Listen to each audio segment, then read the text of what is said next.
Baik, Assalamualaikum warahmatullahi wabarakatuh. Salam sehat semua. Mohon maaf untuk pertemuan ketiga kita yang terkait masyarakat sebagai sebuah sistem sosial. Telat saya upload berhubung minggu lalu saya ada kegiatan, sehingga untuk pertemuan ketiga baru saya bisa upload. Baik, untuk hari ini kita akan membahas terkait masyarakat sebagai sebuah sistem sosial. Kita lanjut saja. Baik, untuk slide kedua sini kita bisa lihat bahwa sistem sosial menurut Sunarto adalah masyarakat, yaitu kelompok yang merupakan satuan terbesar. Jadi menurut Sunarto ini masyarakat merupakan sistem sosial. Kenapa? Karena di dalam masyarakat ada kelompok. Kelompok ini terdiri dari manusia-manusia atau individu-individu yang satuannya besar, begitu yang banyak.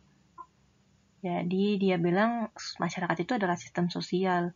Nah, menurutnya Sunarto juga masyarakat itu atau kelompok itu bisa disebut masyarakat kalau memenuhi 4 kriteria ini. Yang pertama, kelompok tersebut harus mampu berada lebih lama daripada masa hidup seseorang individu.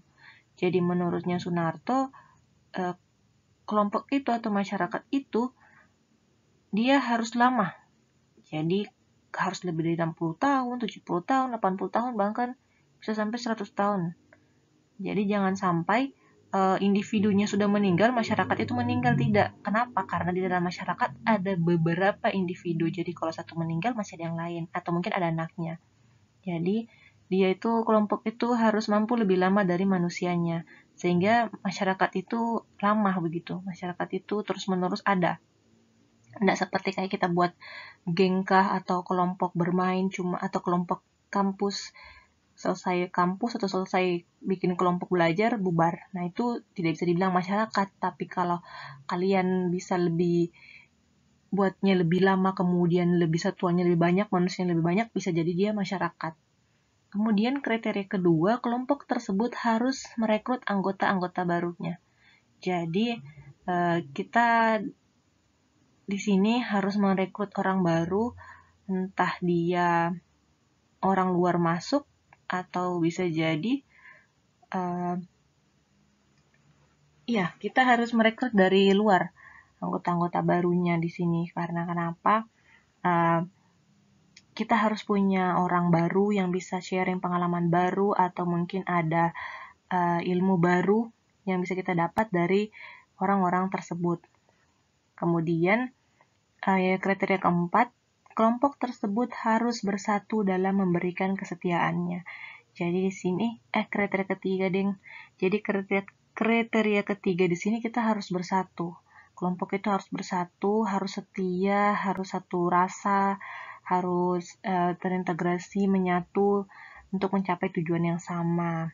Kemudian kriteria terakhir ini yang keempat, kelompok tersebut memiliki sistem tindakan yang biasanya diwujudkan dengan hubungan sosial timbal balik yang relatif langgeng. Jadi dalam kelompok ini juga dia harus ada sistem tindakan seperti apa. Itu dia seperti komunikasi. Ada yang bicara, ada yang mendengarkan, kemudian kita feedback, kemudian kita balas omongannya orang tersebut. Jadi kita responlah hubungan tersebut ya, sehingga ada timbal balik di situ. Nah, timbal balik ini akhirnya akan membuat langgeng si kelompok tersebut karena kita merasa diperhatikan, kita merasa direspon oleh lawan bicara kita atau orang-orang lain. Nah, akhirnya bisa disimpulkan bahwa masyarakat ini terdiri dari manusia-manusia sehingga bila mana manusia berubah, maka masyarakat juga berubah. Jadi, jika salah satu masyarakat akhirnya berubah, jika manusia tersebut berubah dalam masyarakat, kemudian mengajak mempengaruhi manusia-manusia lain, sehingga masyarakat ini dapat berubah. Kenapa? Karena dia tuh seperti virus lah. Kalau sudah menyebar di satu orang, bisa jadi menyebar ke orang-orang lain dalam masyarakat itu. Nah, kalau menurutnya Pareto, melihat bahwa masyarakat merupakan suatu sistem yang rumit dan menyangkut perkembangan perilaku secara berurut. Jadi menurutnya Pareto di sini bahwa sistem sosial ini masyarakat juga begitu. Jadi masyarakat ini adalah sistem sosial. Dan dia sangat rumit. Kenapa sangat rumit? Karena itu menyangkut perkembangan perilaku. Jadi ada perubahan perilaku yang akan terjadi dari manusia-manusia atau masyarakat itu. Entah karena perubahan zaman, entah karena perbedaan suku, bangsa, agama, sehingga dia kadang bisa terjadi bentrok dalamnya, sehingga disebut dia rumit. Baik, untuk selanjutnya, di sini masyarakat sebagai sistem sosial memiliki pola interaksi. Jadi, masyarakat ini juga yang disebut sebagai sistem sosial, dia punya interaksi atau pola interaksi. Nah, pola interaksi ini secara kultural atau secara budaya. Dengan adanya pola ini, ada batas-batas bagi sistem yang ada di dalamnya. Batas-batas tersebut terkait benar atau tidak benar melalui nilai-nilai bersama. Sehingga, individu dalam masyarakat atau sistem sosial tersebut tidak dapat melepas dirinya dari norma-norma yang ada di masyarakat tersebut. Nah, jadi bisa dilihat bahwa di dalam masyarakat itu ada pola interaksi. Nah, pola interaksi ini dia secara kultural atau budaya. Jadi kita punya nilai sendiri. Jadi kayak kita punya, contohnya saya di keluarga, dia nilainya tidak harus melayani, yang tidak harus menunggu laki-laki makan duluan. Atau di budaya saya tidak harus perempuan itu masak. Nah, ada juga nilai atau budaya lain yang mengajarkan bahwa kalau makan itu laki-laki dulu, bapak dulu. Kemudian yang masak itu harus perempuan. Nah, budaya-budaya inilah atau pola interaksi inilah yang akhirnya menjadi batas-batas bagi masyarakat-masyarakat atau individu-individu dalam berkehidupan. Jadi, sehingga individu dapat dalam masyarakat atau sistem sosial tidak dapat melepas dirinya dari norma-norma yang ada di masyarakat tersebut. Jadi, kita harus saling bertoleransi di sini karena kita sadar, kita tahu bahwa setiap masyarakat atau mungkin setiap keluarga akan punya budaya nilai yang berbeda. Tidak bisa jadi sama, tapi akan ada perbedaan sehingga kita harus tahu bahwa mereka itu tidak bisa melepaskan nilai yang sudah mereka punya. Jadi kita harus bertoleransi. Nah, selain itu, menurutnya Parsons mengasumsikan bahwa masyarakat merupakan sebuah sistem yang terdiri dari berbagai bagian atau subsistem yang saling berhubungan. Nah, seperti gambar di sini bisa dilihat bahwa ada banyak sekali nih orang yang saling berinteraksi, yang saling berkomunikasi, yang saling berhubungan satu sama lain. Yang kita sebut ini adalah manusia-manusia yang akhirnya menjadi masyarakat. Atau ini adalah sub-subsistem yang akhirnya menjadi sistem. Satu sistem ini namanya masyarakat yang saling berhubungan dengan komunikasi dengan tetangga, di sekolah, di tempat kerja, seperti itu. Nah, baik. Untuk pendekatan fungsionalisme struktural dapat dikaji melalui anggapan-anggapan dasar sebagai berikut. Jadi menurut Parsons ya. Jadi menurut Parsons bahwa masyarakat sebagai sistem itu ada dalam pendekatannya yang disebut fungsionalisme dan juga struktural. Nah, yang pertama itu dia mengatakan masyarakat haruslah dilihat sebagai suatu sistem dari bagian-bagian yang saling berhubungan satu sama lain. Jadi menurut Parsons itu kita harus melihat bahwa masyarakat itu saling berhubungan dan lebih dari satu orang. Nah, menurutnya Parsons juga kenapa masyarakat dibilang sistem sosial atau sebagai sistem sosial, karena hubungan saling mempengaruhi di antara bagian-bagian suatu sistem bersifat timbal balik. Ya, tadi ada feedback, ada respon dari lawan manusia-manusia di situ. Jadi akan ada komunikasi dengan tetangga, akan ada komunikasi dengan teman kantor, dengan bu guru di sekolah, dengan di kampus. Nah, itu akan ada timbal balik di dalamnya, saling mempengaruhi. Kemudian, sistem sosial ini selalu cenderung bergerak ke arah keseimbangan yang bersifat dinamis. Jadi, menurutnya Parsons juga kenapa masyarakat sebagai sistem sosial, karena masyarakat juga dia cenderung bergerak ke arah keseimbangan dan bersifat dinamis. Jadi, masyarakat itu akan mengikuti trennya begitu, akan mengikuti perubahan dan bergerak bersama-sama itu untuk mengikuti perubahan yang sudah ada. Jadi dia dinamis. Kenapa dinamis? Karena ada ada perkembangan lah setiap tahun. Jadi maksudnya dinamis ini akan terus bergerak, tidak stagnan di situ. Maksudnya tidak begitu terus itu masyarakat, tidak, tapi kita selalu berubah. Entah berubah dengan cara berpakaian atau mungkin cara bicara yang biasanya kita logat kemudian berubah logata. Itu juga termasuk salah satu kecenderungannya. Kemudian menurut Parsons, sistem sosial senantiasa berproses ke arah integrasi, sekalipun terjadi ketegangan, disfungsi, dan penyimpangan. Jadi menurutnya Parsons ini walaupun kita ada kayak selisih tegang, agak kubah-kubombe lah istilahnya, atau mungkin penyimpangan, atau mungkin disfungsi, kita akan tetap ke arah integrasi. Integrasi ini maksudnya saling menyatu, saling terhubung. Jadi kita akan tetap berusaha untuk damai seperti itu, karena kita sadar kita di masyarakat harus bertoleransi. Kemudian ada perubahan-perubahan dalam sistem sosial terjadi secara gradual atau perlahan-lahan atau bertahap.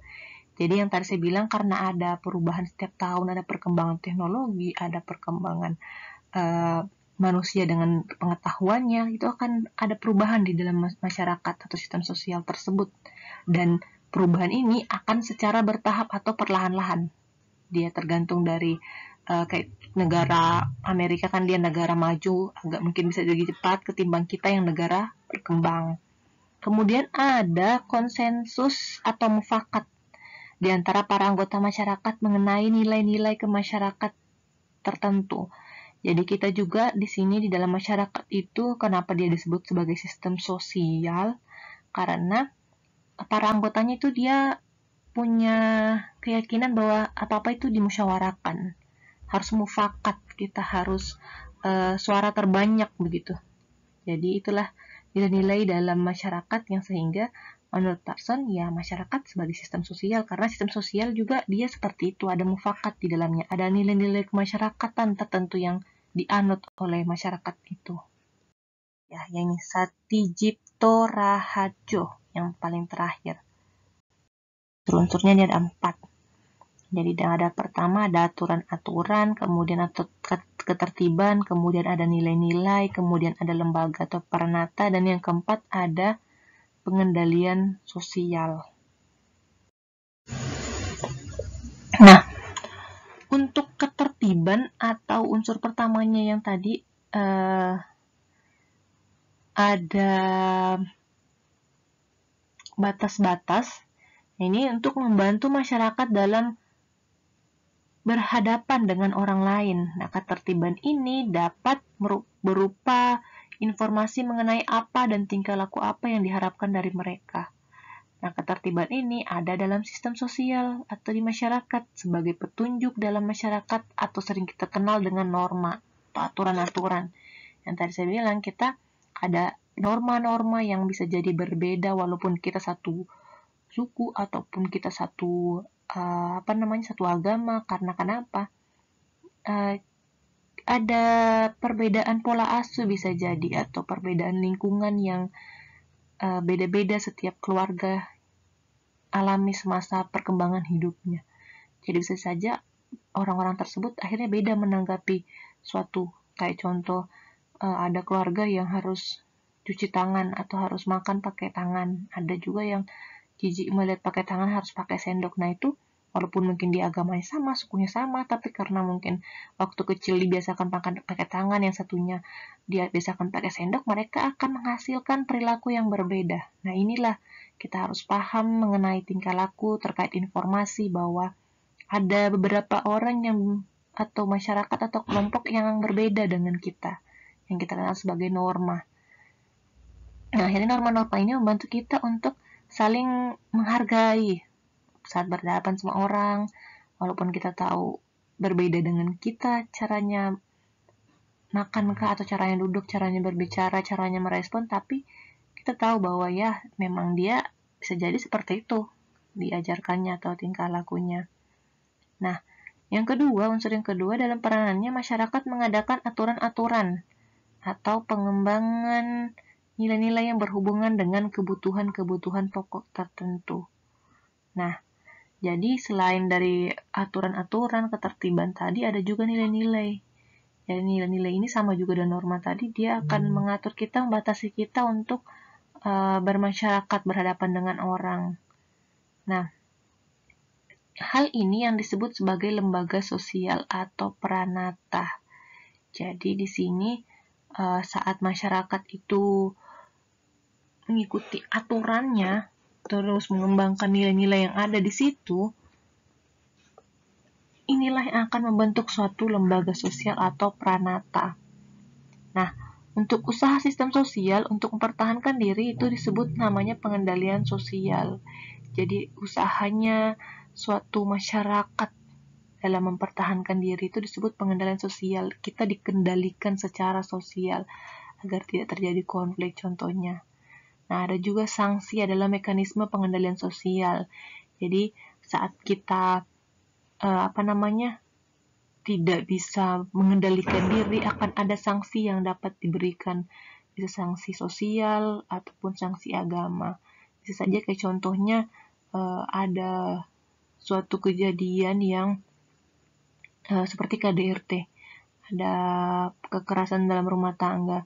Akhirnya bisa saja akan diberikan sanksi sosial yang kayak dicemooh tetangga atau diusir sama masyarakat tersebut. Nah, sanksi sosial ini sebagai bentuk dari pengendalian sosial agar masyarakat lain atau rumah tangga lain tidak melakukan hal yang serupa seperti itu. Jadi saat ada usaha orang untuk mempertahankan atau membuat masyarakat tersebut baik, itu disebut pengendalian sosial. Nah, saat pengendalian sosial ini dilanggar, akan ada sanksi seperti itu. Nah, hubungan sosial yang berlangsung tertib merupakan suatu proses yang berjalan teratur.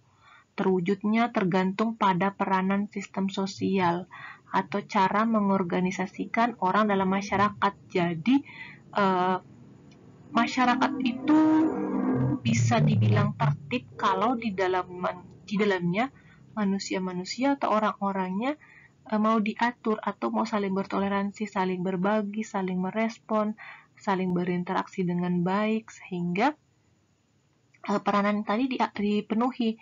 Jadi masyarakat itu akhirnya memenuhi tadi tata tertibnya. Mereka tahu ada apa di situ, lingkungan itu yang tidak boleh dilakukan atau boleh apa, kemudian nilai-nilai yang ada di masyarakat apa saja, kemudian juga ada pengendalian sosial itu seperti apa, kemudian ada lembaga sosialnya. Nah, saat kita sudah melakukan peranan itu, maka organisasi atau masyarakat akan berjalan tertib atau berjalan dengan baik. Nah, di sini ada satuan-satuan sosial dalam masyarakat. Nah, satuan sosial dalam masyarakat ini dibagi menjadi dua, ada satuan sosial alami dan ada satuan sosial buatan. Nah, untuk satuan sosial alami sendiri, contohnya itu ada kerumunan atau crowd. Kalau kita dengar dengan crowded, kerumunan berarti keramaian, banyak orang. Nah, selain kerumunan ada juga kolektif. Di dalam kolektif ini ada suku bangsa atau etnis, ada kebudayaan, dan juga ada ras. Nah, untuk pertama kita akan bahas terkait satuan sosial alami, yaitu berupa kerumunan. Jadi, satuan sosial ini akhirnya terbentuk secara alami dia. Masyarakat ini akhirnya terbentuk secara alami, kelompok ini terbentuk secara alami. Nah, ciri-cirinya crowd ini atau kerumunan ini yang pertama perkumpulan orang-orang karena adanya pusat perhatian. Jadi contohnya bisa dilihat di gambar, ini orang-orang yang nonton bola. Perkumpulan ini orang-orang yang ada di sini nonton karena ada perhatian. Apa itu? Orang yang main bola atau pemain bola andalannya. Contohnya mungkin PSM yang lagi main. Nah, akhirnya orang-orang ini berkumpul untuk melihat perhatian keidolanya. Kemudian ciri kedua, interaksi hanya sebagai komentar. Jadi mereka interaksinya ya mengomentari, kalau gol berteriak gol, kalau tidak masuk aduh kenapa begitu, aduh semangat, kalau kayak loyo-loyo lagi pemainnya dia kasih semangat begitu. Jadi mereka sebagai komentator dia. Kemudian ciri yang ketiga, tidak berlangsung lama. Jadi ya ini kayak kelompok-kelompok ini biasanya ada bisa jadi ada kelompok kecil di dalamnya yang akhirnya setelah ini mereka buat lagi di komunitas PSM apa begitu. Tapi bisa jadi beberapa dari mereka uh, setelah ini bubar. Jadi mereka hanya bersatu saat mereka nonton bola. Setelah itu ya lo gue seperti itu. Jadi dia tidak berlangsung lama karena ada apa ya timingnya, ada waktunya saat main bola itu tidak bilang berhari-hari, berminggu-minggu, berbulan-bulan main terus kan, tidak cuma aja sekali main satu sesi setelah tahu menang siapa ya selesai, bisa jadi lanjut di babak selanjutnya atau seperti apa. Nah itu tetap dia berhenti dulu untuk ada lagi pertandingan, jadi dia tidak berlangsung lama. Kemudian ciri-ciri crowded atau kerumunan yang keempat, tidak ada ikatan khusus. Jadi bisa dilihat di gambar ini, bisa jadi mereka saling teriak-teriak, saling dorong-dorong, saling semangat, padahal mereka tidak saling kenal, tidak ada ikatan, bukan keluarga, bukan teman, bukan sahabat, atau bukan pacar bisa jadi. Nah, ini kerumunan ini rata-rata orang-orang yang tidak ada ikatan khususnya dalam situ. Cuma karena sama-sama ingin menonton bola, ingin mendukung idolanya begitu, ada perhatian yang mereka tuju. Kemudian ciri yang terakhir, adanya kesadaran ikatan kelompok. Tapi ya itu saya bilang, walaupun mereka tidak saling kenal bisa jadi, walaupun ini tidak berlangsung lama, kemudian interaksinya cuma sebatas teriak-teriak komentar-komentar, tapi mereka sadar bahwa ini itu ikatan kelompok. Karena kenapa?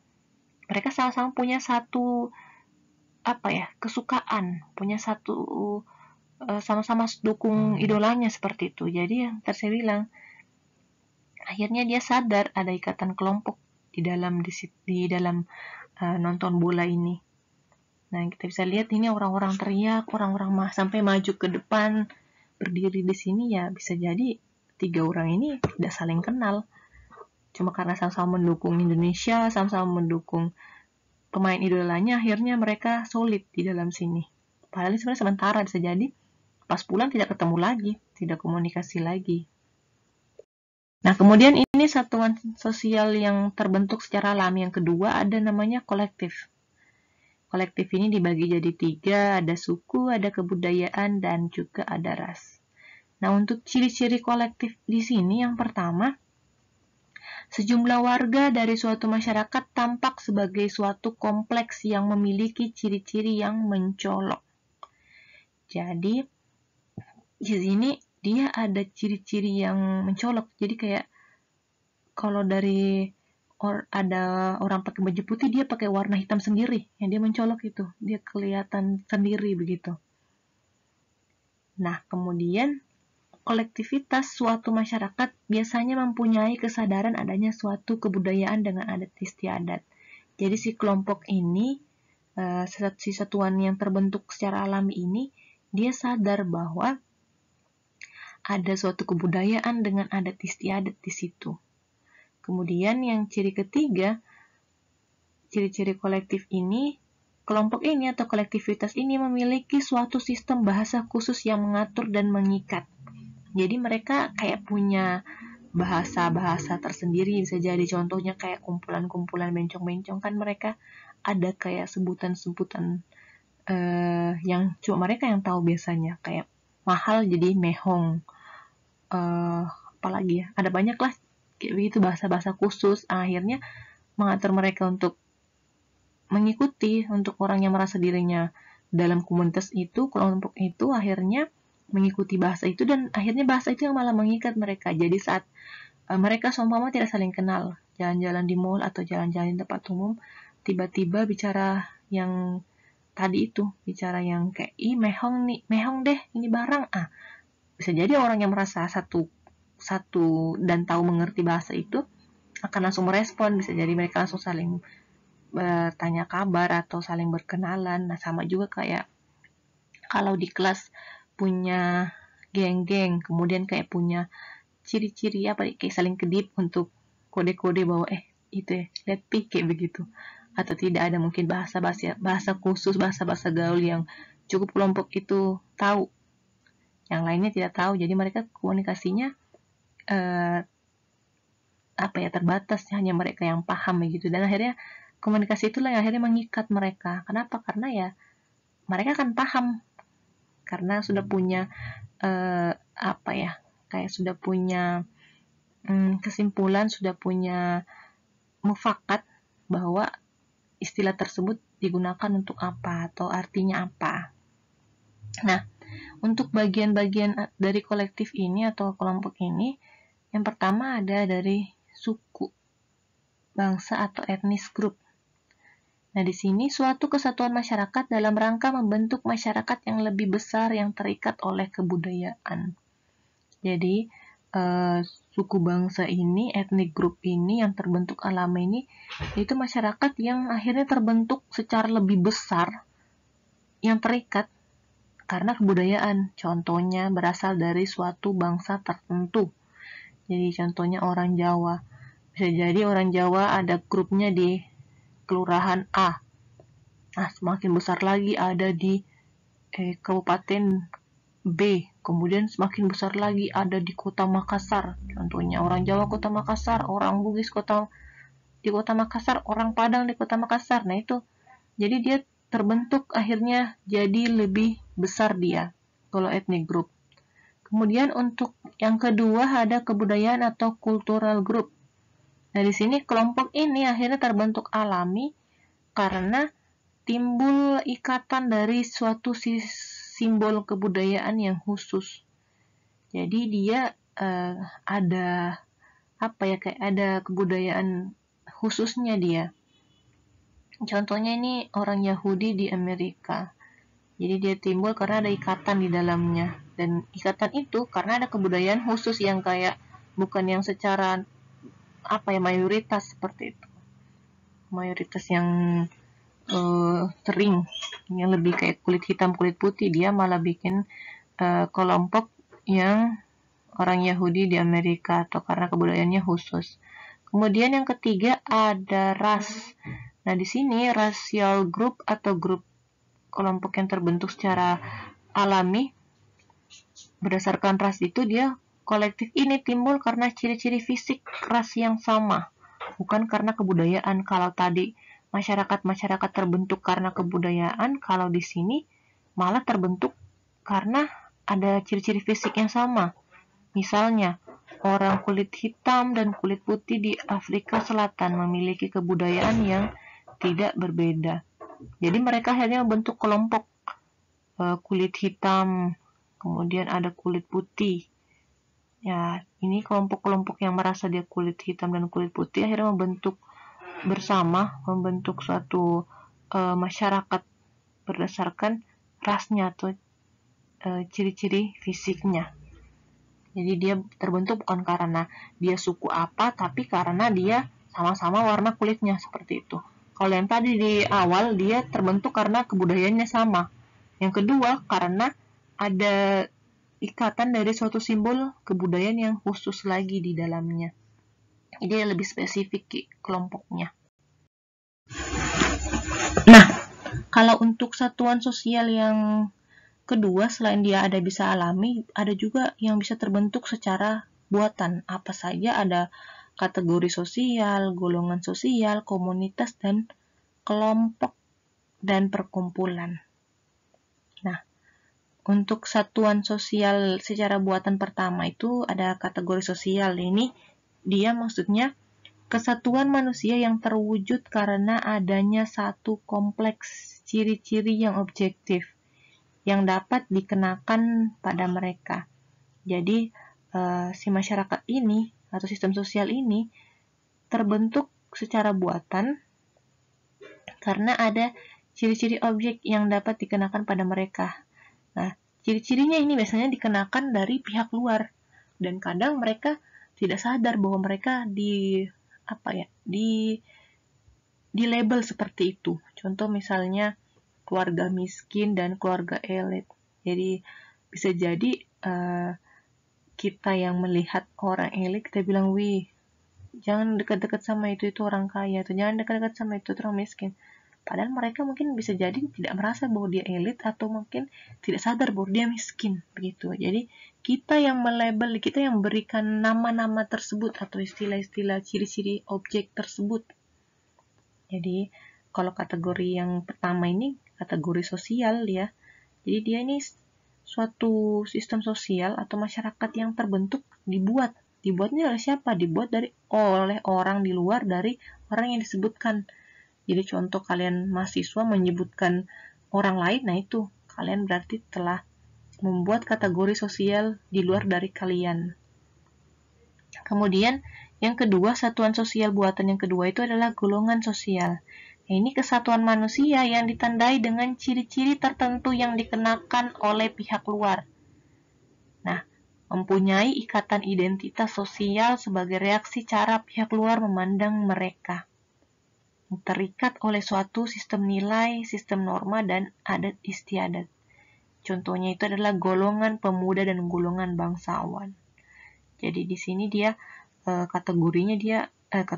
sebutannya dia golongan. Ada golongan pemuda, ada golongan bangsawan. Kenapa disebut begitu? Karena mereka punya ciri-ciri, punya punya penanda. Jadi dia terbentuk karena ada ciri-ciri yang tertentu, kemudian dianggap pihak luar itu bahwa dia termasuk golongan ini, golongan A, atau golongan B, atau golongan C. Nah, sebutan golongan A, B, C ini mereka sudah punya atau sudah bermasyarakat istilahnya. Ya contohnya kalau kita lihat orang kita lihat orang yang bangsawan itu dia darah biru lah, atau keturunan dia Andi, atau keturunan apalah sebutannya itu kalau kita bilang bangsawan. Kalau contohnya kayak keturunan Andi, kita bilang dia bangsawan. Nah itu berarti kita telah membuat kesatuan masyarakat secara buatan, karena kita nilai dia, bahwa kita berikan dia ciri-ciri bahwa karena yang sebutannya Andi itu adalah golongan bangsawan. Nah golongan-golongan ini terikat dia oleh nilai, norma, dan adat istiadat di dalamnya. Dan orang-orang luar lah yang memberikan memberikan penilaian untuk golongan-golongan ini. Dia masuk golongan A, B, atau C, seperti itu. Kemudian satuan sosial yang buatan ketiga itu ada komunitas. Nah, komunitas sebagai suatu kesatuan hidup manusia yang menempati suatu wilayah yang nyata dan berinteraksi sebagai satu kesatuan manusia. Jadi komunitas ini ada di suatu wilayah, kemudian dia saling berinteraksi di situ dan menempati wilayah yang berinteraksi menurut adat istiadat serta terikat oleh suatu identitas komunitas. Jadi selain dia tinggal di wilayah yang sama, dia juga akan ada identitas komunitasnya. Misalnya negara atau desa A, desa B, desa C, negara Indonesia, negara apa. Kemudian ada juga kota apa, kota Makassar, ada kota Bandung, ada kota Bekasi, RT 1, RW 2, seperti itu. Jadi komunitas ini ya orang-orang yang menempati suatu wilayah yang nyata, kemudian mereka saling berinteraksi di dalamnya dan membentuk suatu identitas. Identitasnya apa? RW, RT, bisa kota, bisa desa, atau kalian mungkin FDK di situ identitas komunitasnya. Ada FDK, ada kedokteran, ada bisnis atau apa, itulah disebut komunitas. Kemudian ada kelompok dan perkumpulan. Nah, suatu masyarakat yang memiliki salah satu syarat-syarat. Yang pertama ada interaksi di dalamnya. Kemudian ada adat istiadat di dalamnya. Kemudian dia kontinuitas atau berlanjut. Jadi masyarakat ini berlanjut, ada interaksi, ada adat istiadat. Kemudian adanya rasa identitas yang mempersatukan semua anggota. Jadi kita akhirnya ada identitas yang mempersatukan kita. Jadi kelompok ini akhirnya terbentuk secara buatan. Karena apa? Karena kita saling berinteraksi. Contohnya kita saling kumpul-kumpul ini, masih maba tuh. Kumpul-kumpul sering sama-sama, akhirnya kita merasa ada adat istiadat yang cocok di dalamnya, kemudian kita rasanya akan berlanjut sampai kita tamat, dan kemudian ada identitas yang persatukan. Akhirnya kita bikin geng dengan nama atau identitas apa. Contohnya geng Mawar lah, atau kita geng FDK kah, atau geng pemuda berani kah, atau pemuda kreatif kah, seperti itu. Jadi, akhirnya kita membuat kelompok atau perkumpulan di situ. Karena kita sudah memenuhi syarat-syarat, ada interaksi dalamnya, kemudian ada adat istiadat, kemudian ada kita berlanjut, dan juga ada rasa identitas yang mempersatukan kita, ada nama, sebutan, yang akhirnya membentuk kita menjadi suatu kelompok. Nah, saya rasa cukup untuk pertemuan ketiga. Jika ada yang ingin ditanyakan, silahkan ke grup WA, saya tunggu. Terima kasih. Assalamualaikum warahmatullahi wabarakatuh.